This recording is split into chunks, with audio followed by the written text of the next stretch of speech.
Your teen requested a ride, but this time not from you. It's through their Uber teen account. You drive your teenager around, a lot, to their friend Jacob's house, their other friend Jake's house, to James's, to Jaden's, to Jalen's, to... Mom? This is Jake's house, not Jacob's. Now with an Uber teen account, your teen can request a ride under your supervision. They'll ride with a highly rated driver, and with live trip tracking, you'll follow along the whole ride to their friends' houses that all sound the same. Add your teen to your Uber account today. See app for details. Bye, Mom. What's new from Apple? There's the new iPhone 16 Pro, built for Apple Intelligence. And it comes with the all-new camera control, giving you an easier way to quickly access your camera tools. The new Apple Watch Series 10 has our biggest display and our thinnest design ever. And this? It's the sound of active noise cancellation, now available on one of 2 new AirPods 4 models. So quiet. Check out all of the new products and new features at apple.com. You can even buy yourself something new. See apple.com for product availability updates. Apple Intelligence coming this fall. Thanks for listening to the Red Treehouse, where I tell scary stories to keep you up at night. You can listen to the Red Treehouse on your favorite streaming platforms, including Spotify and Apple Podcasts. Be sure to follow, like, and subscribe. Oh, and leave a 5-star review. You can follow the Red Treehouse on social media, on TikTok, Instagram, YouTube, X, Threads, and Facebook at Red Treehouse Pod.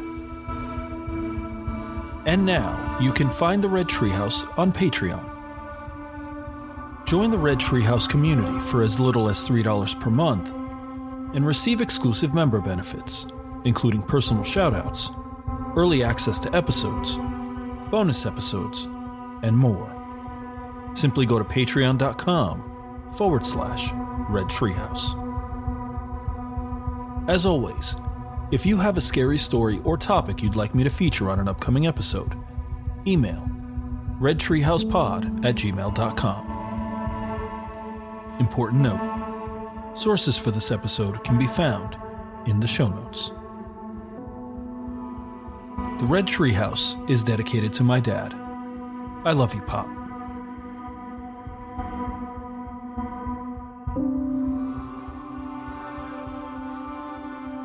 Let's start with a question.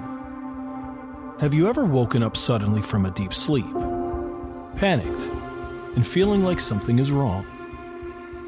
Maybe you're startled awake, heart racing, mind spinning, and an irrational fear coursing through your body. If so, it's possible that you've experienced something strange during the witching hour. I can recall very specific instances where I was jolted out of sleep in the middle of the night, feeling scared and anxious, with little to no triggering event. What's interesting about the witching hour is the general lack of consensus on when it happens. Some claim that it begins at midnight, while others claim the witching hour occurs between 3 and 4 a.m. While the exact time may be debated, what isn't is the increased paranormal activity that occurs during the time frame. Activity that includes ghost sightings, EVPs, shadow figures, poltergeist activity, demonic interference, and more.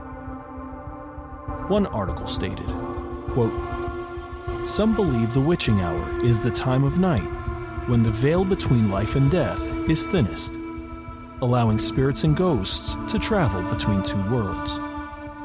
Others believe that witches and psychics are more powerful at this time of night." End quote. In this episode of The Red Treehouse, we're going to explore the terrifying possibility of the witching hour. That for a brief time each night, the thin line between the natural and supernatural, normal and paranormal, is breached. What are the origins of the witching hour? And what exactly happens during this scary time of the night, when, while most of us are asleep, paranormal activity is at its most active? I'll share the details. You decide for yourself. I'm your host, Will. Welcome to the Red Treehouse.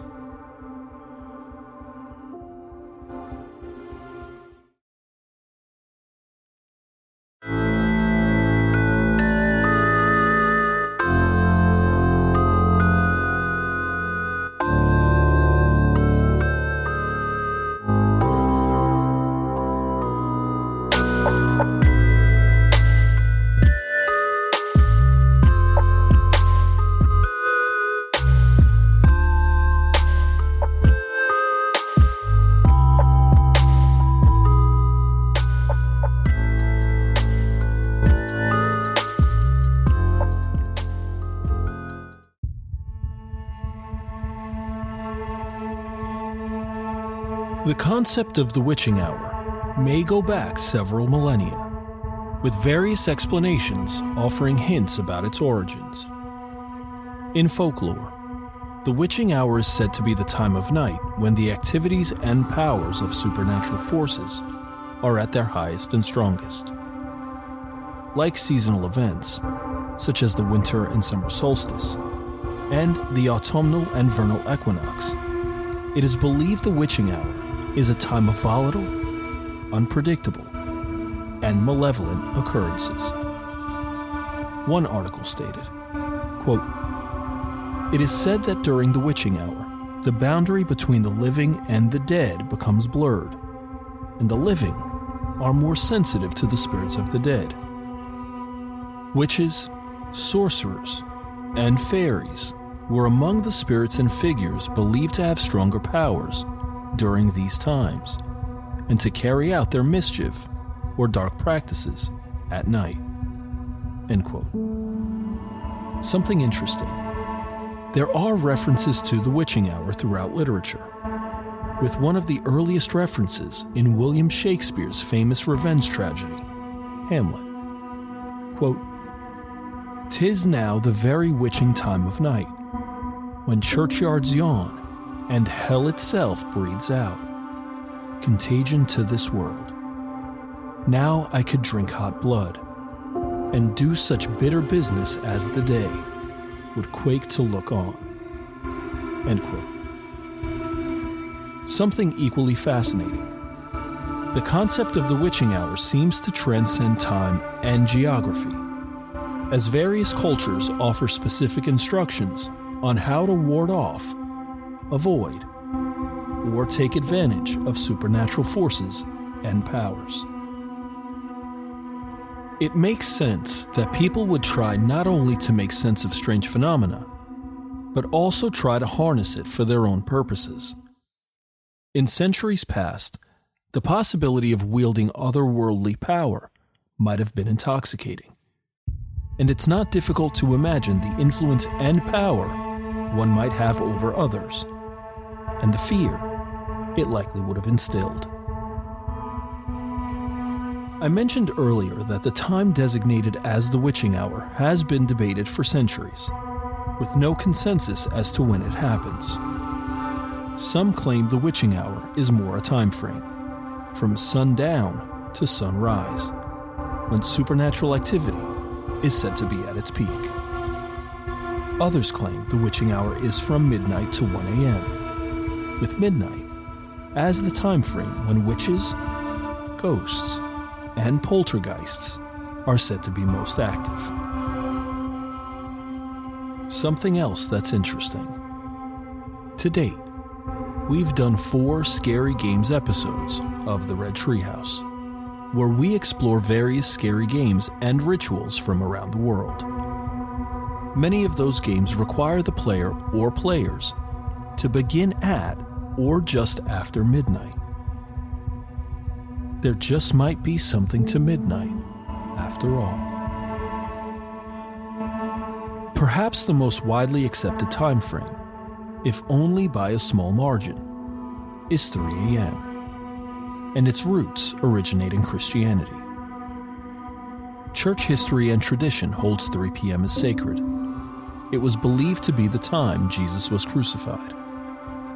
If 3 p.m. is sacred, then 3 a.m., the inverse of 3 p.m., is often considered the devil's hour. According to one article, the witching hour was taken seriously by the Catholic Church, stating, quote, "The origin seemed to be from a period of time in 1535, where the Catholic Church forbade activities during the 3 to 4 a.m. window due to rising concerns about witchcraft in Europe." End quote. In Christianity, the number 3 is most often associated with the Holy Trinity. But as an inverse, the number 3 makes a mockery of this. And throughout history, it was believed witches' covens gathered to perform black magic, cast evil spells, and conduct unholy rituals. Is it possible the witching hour has a less paranormal and more normal explanation? Many skeptics and scientists explain the witching hour as nothing more than superstition, rooted in the absence of scientific understanding, or as a way for people to make sense of the world around them. A person who wakes up at 3 a.m. may experience genuine fear, but because of a certain lack of knowledge, may try to understand where those feelings come from. Others believe 3 a.m. is a time when a person is at their most vulnerable, generally sound asleep, with little to no control over their surroundings. Still, for others, the most rational explanation of the witching hour has less to do with ghosts, witches, and poltergeists, and more to do with a person's sleep cycle. One article stated, quote, "Around 3 in the morning, most people are in the REM cycle, which is the deepest sleep you experience during the night. When in REM sleep, your heart rate drops, your breathing slows, and your body temperature decreases. In addition, many functions in the body are reduced or stopped altogether, including movement of your limbs. The body goes through these changes to help you get as much quality sleep as possible, but it can be concerning when you wake suddenly during this time." End quote.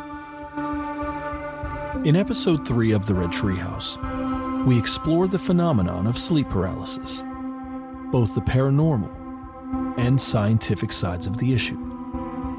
And it's possible that the witching hour has a sort of connection with sleep paralysis. The feelings of disorientation, like you're being watched, seeing shadow figures, and hearing strange sounds have all been associated with sleep paralysis and the witching hour. But what about those experiences where a person is absolutely convinced they experienced something supernatural and scary during the witching hour? They ruled out sleep paralysis, drowsiness, or any other rational, logical explanation, and were certain that what they felt was both scary and otherworldly. Our first scary experience is from a deleted Reddit user. Quote, "Today I went and hung out with my girlfriend for a while.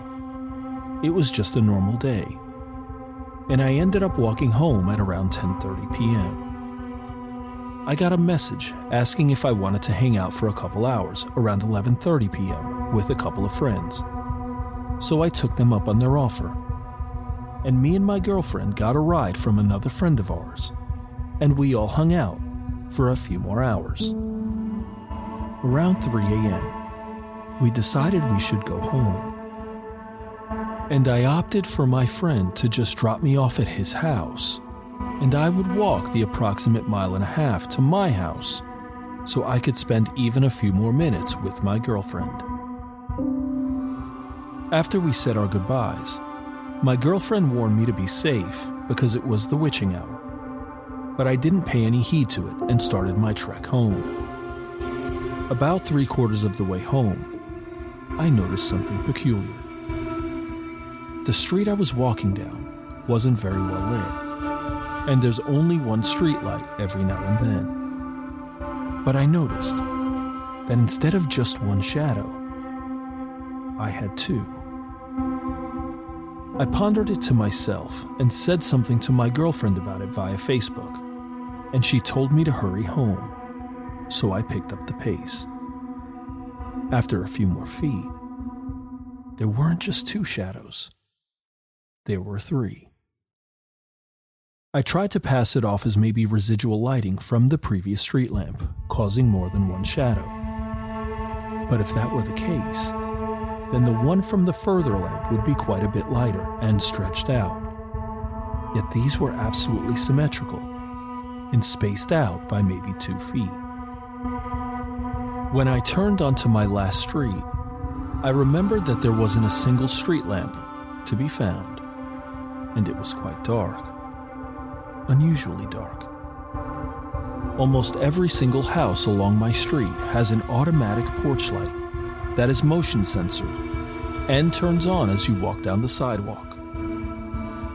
When I walked down the same street earlier at 10:30 p.m., they all turned on like normal.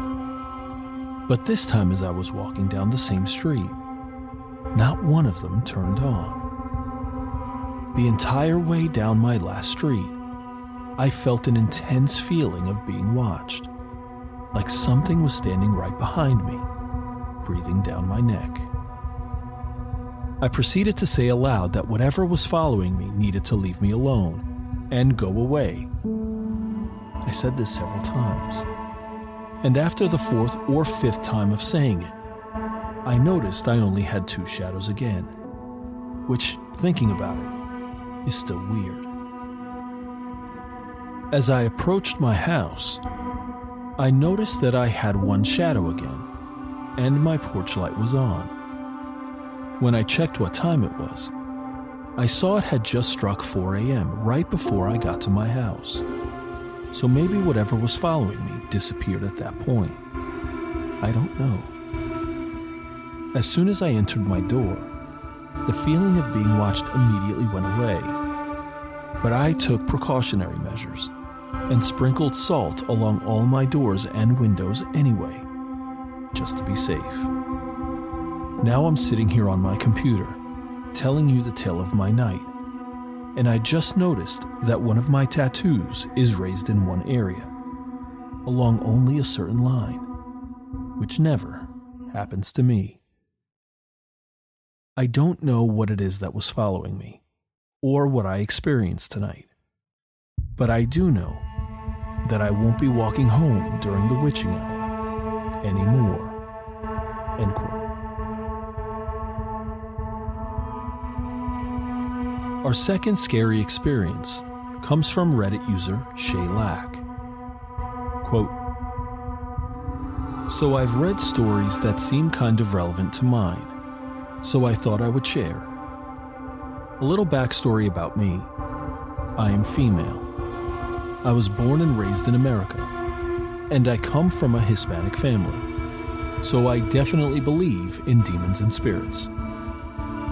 My mom has told me stories about things that have happened in our house. The house is over 100 years old, so I guess there is a possibility that people have passed away in it. Anyway, I was 12 when this happened. Our house has 2 floors. The first floor has the living room, kitchen, dining room, 2 bedrooms, and a bathroom.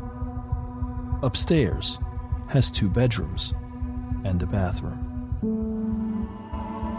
At the time, I was sleeping in one of the downstairs bedrooms. My parents were in the second first floor bedroom. I went to bed at around 11 p.m. By this time, everyone in the house was already asleep. I woke up suddenly. Sure, this happened before, but never like this. I woke up wide awake. You would think I would be a little drowsy, but I wasn't. I checked my phone to see what time it was. It was exactly 3 a.m.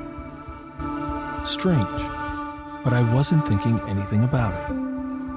For about 30 seconds, I was just lying there, Then, I heard 3 knocks on the front door. Mind you, it's 3 a.m., and I just heard 3 knocks. I would imagine my parents or my sister would wake up to see what it was, but they didn't. I looked out my bedroom window, which had a clear view to the porch. I opened the blinds a little. Nothing. Maybe I was just hearing things, I thought to myself. After a bit of just sitting up in my bed, I heard another knock. This time, it sounded by the window to the right of me. When looking out that window, you were able to have a clear view of the neighbor's house. So, I looked out that window, but saw nothing. Now a little freaked out, I began to think that maybe someone was trying to break into the house. I started texting my mom under the covers, hoping that the light from my phone would be dimmed. She didn't answer. I began to get off the bed slowly and walk to the door leading out of the room. When my feet hit the carpet, I felt this chill go down my back. I looked back. In the window that was to the right of me, there was a shadow of a man standing there. All I could see was a shadow. It had an oval-shaped head and very long, broad shoulders. It didn't do anything. It just stood there, as if it were stuck in place. After a while, I thought I would text my mom again. She still didn't answer. I started spamming her, asking her to come. I was so scared. I began calling her phone. Nothing I tried would wake them up. As I slowly began to lose hope, I quietly crawled into bed. On the comforter, I saw red prints, but I couldn't tell if they were human or animal. Something in my mind still wanted to believe that it was someone trying to get into the house. I was making up scenarios in my head of how this was all fake. By the time that I looked back down at my phone, it was only 3:25 a.m. The time that had passed felt like hours, and I was surprised to find it was only 25 minutes. It seemed impossible. I looked back, and the shadow was still there. It hadn't moved. I spammed my mom's phone again and tried calling her. Every 10 minutes I would do this. I was determined not to sleep until I could see the light from outside. It was about 5 a.m. when I noticed that the shadow was gone, and so were the red prints. Still not comfortable enough to go to sleep, I waited another hour. At 6 a.m., I felt safe enough to fall asleep. Later that morning, my mom came rushing into the room asking what was wrong. I told her what had happened. She looked at me and said that they would hear the knocks, and that I was probably dreaming. I know I wasn't. To this day, whenever I tell this story, people always tell me that I was only imagining it. But I know what I saw and what I heard that day. What I think it was a demon. End quote. Our third scary experience comes from Reddit user weekly_campaign 6269. Quote, I don't know the proper name for them, but I used to see shadow fiend type things in my old house a lot. It started when there were 3 figures in my room, one smaller than myself, and 2 very large ones. The large ones would sit in opposite corners of my room, and the smaller one would almost slowly skip through the room. This went on for about 3 weeks, until one night I got woken up from some random dream, and all 3 were standing at the foot of my bed. The larger ones on the outside, and the smaller one in the middle. The smaller one then glided onto my bed, and I felt the fucking bed get compressed where it stood. Then it took a step forward, and again, I felt another compression. It was very real to me at this stage, and I started freaking out. But then, it sat on my chest and stared at me for a few seconds. I shut my eyes because I was terrified of what was going to happen. But then once I opened them, they were gone. I then slid under my blanket and stayed under there for the rest of the night. I told my mom about it, and she said I looked extremely pale, like I had seen a ghost. From that point on, I didn't see those three, but I saw other ones drifting through the house or hanging out in our bathroom, and they were looking directly into one of the bedrooms. I would always see the little one after I had crazy nightmares, just sitting in the bathroom or in the corner of the room. I even heard it play with a zip on my guitar case once. Shadow fiends are a real thing, and it's pretty ridiculous how people just brush them off as side effects of paranoia or some bullshit scientific explanation, saying it's a brain anomaly. End quote. Our final scary encounter comes from Reddit user Becca Baum. Quote, "This happened a few years ago when I was still living at my parents' house.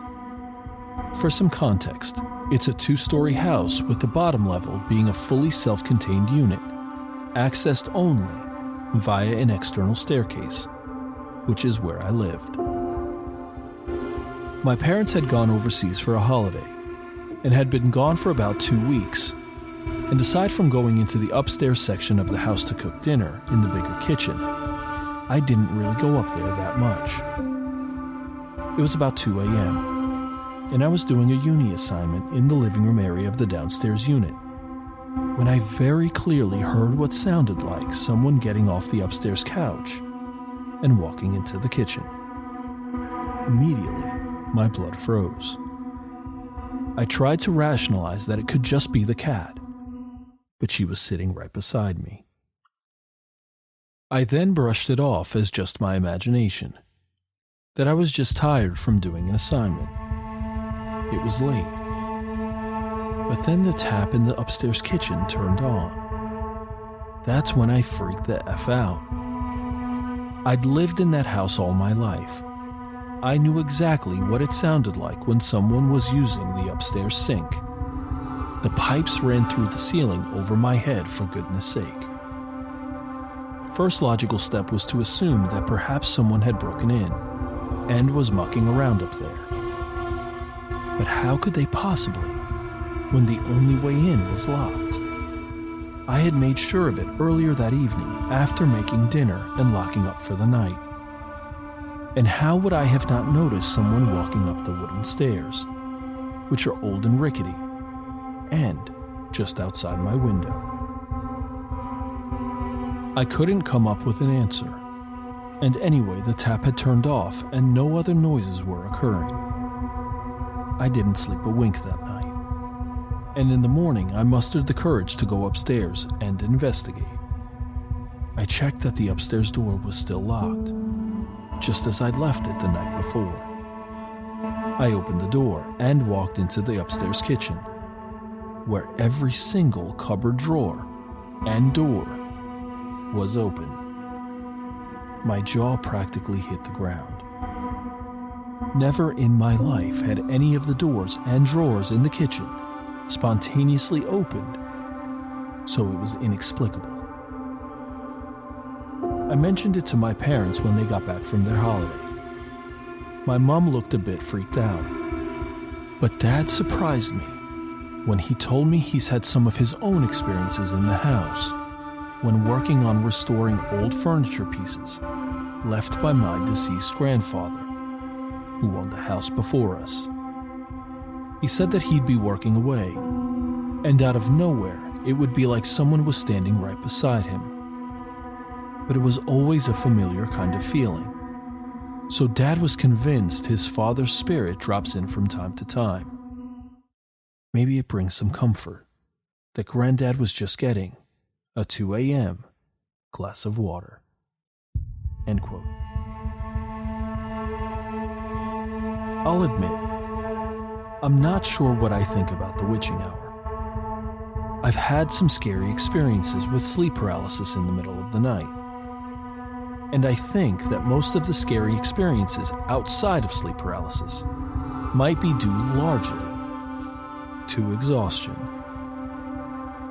Prior to this episode, much of what I understood about the witching hour came from horror movies and television shows that use 3 a.m. to drive the plot forward.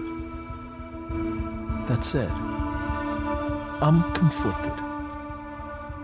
We know that there are strange phenomena and experiences that just can't be explained. And no matter how much logic and rationalizing a person uses, you can't just dismiss things offhand. Is it possible that malevolent forces are working during specific times in the night? Of course. And that's what makes these stories so much fun. We simply don't know for certain. One of my favorite quotes about the witching hour is from writer Victoria Schwab. Quote, "The witching hour, people used to call it. That dark time when restless spirits reached for freedom." End quote. As we close this episode of the Red Treehouse, we're left with this lingering question. Is the witching hour nothing more than a normal occurrence with a rational, even scientific explanation? Or is it a time when ghosts and demons are at their peak activity, when paranormal phenomena is at its highest? I've shared the details. Now you decide for yourself. I'm your host, Will.